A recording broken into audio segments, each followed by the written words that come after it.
Chapter 1. You are listening at FameTV.info. She stood on a balcony looking down at a large arena filled with people who were all looking back up at her. Confidently she waved to them while a calm breeze rustled through her long raven hair. After the cheering slowed to a mild roar, she raised her hand up to the sky. Silence washed over all, as the crowd boiled with anticipation. A cool burst of fire shot from her fingertip straight up, encouraging even more cheering than before, because with that signal, the magic games had begun. She waved a final time before backing into the shadows where she sat with an exhausted sigh. Next to her sat a nearly perfect reflection of her younger self, who did not seem to be enjoying the festivities as much as the rest. You shouldn't have used fire magic. Ice is much less costly. She smiled at her scowling daughter. But I have always used fire to start the games. Anything else would draw suspicion. She tried to smile, but her daughter was correct. Her use of fire magic, even just the basic spell she cast, was very taxing on her frail body. Why not just tell the people of this ailment? You are loved greatly, they would only wish for your health. She smiled weakly. The people would undoubtedly wish for my health, but foreign rules might see opportunity. The princess' eyebrows knitted together, but before she could respond she was called to the arena. Princess Adryanna, the Duke of Littleton's son, Kristoff, was about to take part in the magical target-breaking competition. She walked to the balcony and looked down at the young confident nobleman. His chest was broad under his armor and he stood tall with pride. Might I have your blessing, so I might do well in this year's magical games? As your fiancé, it is my honor to wear your colors. Adryanna rolled her eyes as she responded, I would have it no other way, Marquis Howl. She sighed heavily as she cast her spell. Slowly ice crystallized, forming a rose. Then she brought it to her lips, and with her kiss the diamondesque rose darkened to a deep violet, the color of the royal seal. She then cast the rose from her hand, sending it floating downward to the broadly smiling Kristoff. He reached out, grasping the flower delicately in his fingertips. He stretched his arm out as if to show all before attaching the rose to his tunic. As the event started, Adryanna returned to the shadows, sitting with a heavy thud. Is it truly that bad, love? The queen laughed, looking at her daughter's twisted face. Kristoff is an ass. She sighed. That is giving him too much credit. I don't hear how that has anything to do with Kristoff. I don't want to marry him. Adryanna. Her mother sighed. The kingdom needs their wealth. I am aware. She hissed. You will grow to love him. As I did your father. Father was not a show-boating fool. The queen laughed heartily. You didn't know him when he was your age. Suddenly the crowd erupted in cheers and shouts. Amazing. The announcer boomed, Marquis Howl has scored 80.6 out of 90 points. If this is the start of the magic games, I only have the highest of expectations. The princess sighed heavily. This is only going to make his head grow. Have patience, Adryanna. Mother. She sighed. The rest of the competitors took place in target breaking, but unfortunately no one bested Kristoff. With the day's events over, the queen and princess returned to the palace, where the queen went straight into bed. Adryanna sat next to her, holding her hand comfortingly. Mother. She whispered sadly. Weakly the queen reached up and touched her face. Smile, my child. You are so beautiful when you do. Adryanna let a smile creep across her lips. I love you. I love you, Adryanna. Now, please you enjoy your ball while I rest. Very well, mother. Adryanna stood up from her chair and walked to the door. Please be well. She whispered. She left the queen's chambers and walked to the ballroom where the lively event was taking place. The massive wooden doors swung open and she sighed while lifting the heavy violet dress, which her mother had especially made for this party. Introducing Her Royal Highness, Crown Princess of Morea, Adryanna Violet Amel. She gave a curtsy and a warm smile before descending the marble stairs to where Duke Howl was standing. Your Highness. The Duke smiled. May I have this dance? It would be my honor, your grace.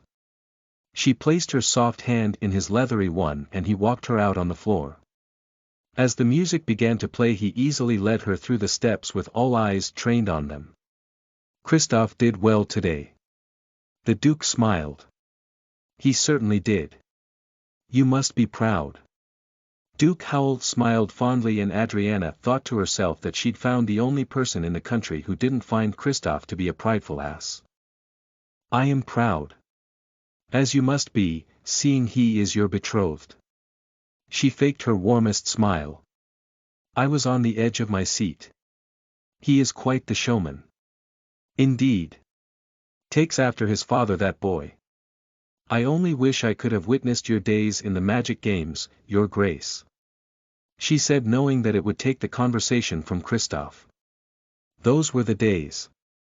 He laughed, recalling the not-so-distant past as the song came to an end.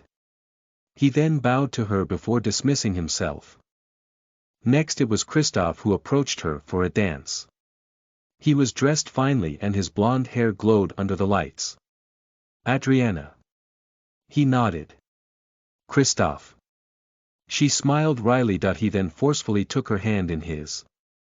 She tried to pull away in surprise, but he gave her arm a strong tug, pulling her against his chest. Next, he wrapped his arm around her waist, anchoring her to him. You look scared. He grinned at her, wild desire in his ocean blue eyes. You surprised me. That's all. She sucked in a breath, trying to regain her composure. He glared at her. I did well at the games today. She nodded. You didn't watch me though. I apologize.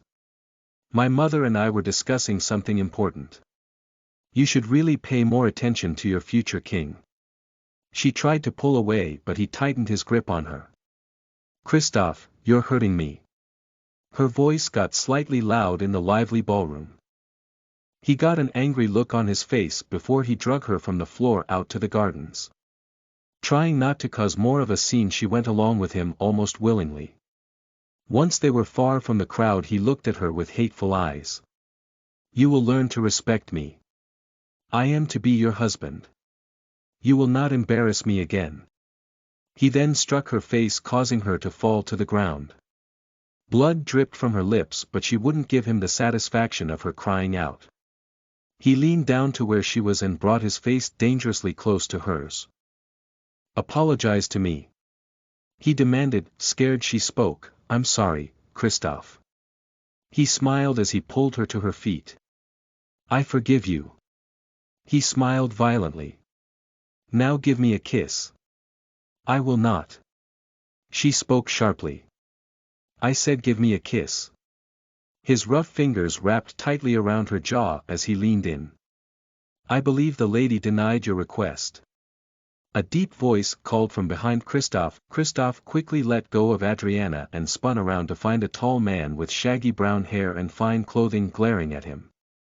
This doesn't concern you. He hissed. When a lady is trembling with fear as you force yourself upon her, it becomes a concern of mine. With a growl, Christophe swung at the man, but the man grabbed his arm and threw him to the ground behind him with ease. Christophe began to draw his sword from him, place in the dirt, but Adryanna's voice stopped him. Don't make me call for the guards. Her nameless savior then turned to Christophe and glared, causing Christophe to stand up and walk away. We will discuss this later. He said with his angry eyes locked on her. With Christophe gone, the man then turned his attention to Adryanna. Are you injured? She shook her head no, but the man stepped closer, looking at her intensely. His deep red eyes appeared as if they were locked on hers. She cast her eyes down in embarrassment, but not without noticing how incredibly handsome he was. Your lip is bleeding. Oh. She brought her fingers to her lips as she noticed the taste of blood in her mouth. May I? He pulled a handkerchief from his pocket and placed it on her lips, gently wiping away the blood. The warmth from his fingers seeped through the cloth, warming her lips, causing her heart to race and face to blush. Though he didn't seem to notice as he stepped back rather casually. Thank you. She smiled. That guy seems like a bastard. This was a first. Though he was never a kind-hearted man. You should leave him. He said bluntly, causing her heart to jump once more. Ah, it's not that simple. It never is. He smiled at her with a gentle look in his eyes. May I walk you back to the palace? She nodded as he took her hand, wrapping it around his elbow. Once more her heart raced as her cheeks grew hot simply from his touch. They walked in silence to the balcony. Once in the light she looked at him, examining him closely. He was tall, several inches taller than her. His shaggy, mid-neck length brown hair had hints of black throughout and fell playfully into his face. His face seemed stern but relaxed all at the same time, which confused and interested her. His jaw was strong. His lips thin and in a straight line that was neither a smile or frown. His body was muscular, fit. He was regal in every way, almost as if he himself were a king. His presence was strong and comforting. She felt safe next to him. She felt she could trust him. She smiled to herself, maybe she could. She then looked to his crimson eyes to find them locked on her. See something you like? He smirked. Instantly she turned her head to hide her embarrassment. I just wish to get a better look at my saver. Very well. He paused. I guess I haven't asked your name, have I? I am Alan Crawford. Oh, as in the Duke of Umberland. She curtsied deeply. He nodded. I am sorry I did not recognize you, Marquis Crawford. That is my brother. He sighed. I hold no such title. I am a knight. Thank you for helping me, Sir Alan. She smiled and held her hand out to him. He took her fingers in his, bring them to his lips, which were far softer than she could have imagined. I am Adryanna of Morea. Instantly Alan dropped to one knee before her.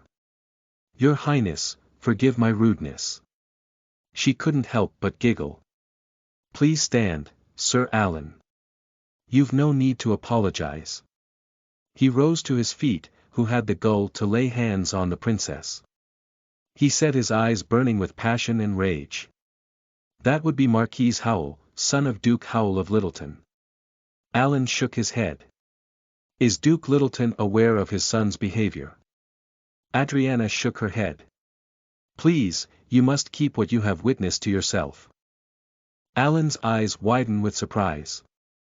It will only cause trouble for my mother, please. Without thinking she grabbed his sleeve while pleading. He looked down at her hands with wide eyes. Sorry. She exclaimed as she pulled her hands away. That he sighed. I won't say a word. Thank you, Sir Alan. He looked at her unsure, but she gave him a reassuring smile. You should return to your chambers for the night. I will walk you there to make sure he doesn't try anything. Adryanna smiled as they began to walk.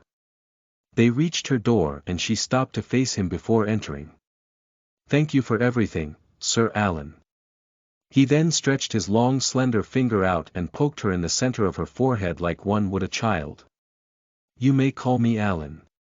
Thank you, Alan. She smiled. Good night.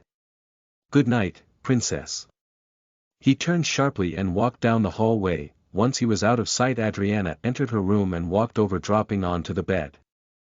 Sir Alan of Umberland. Will I see you again, I wonder? Listen to the full novel at FameTV.info, direct link in the description.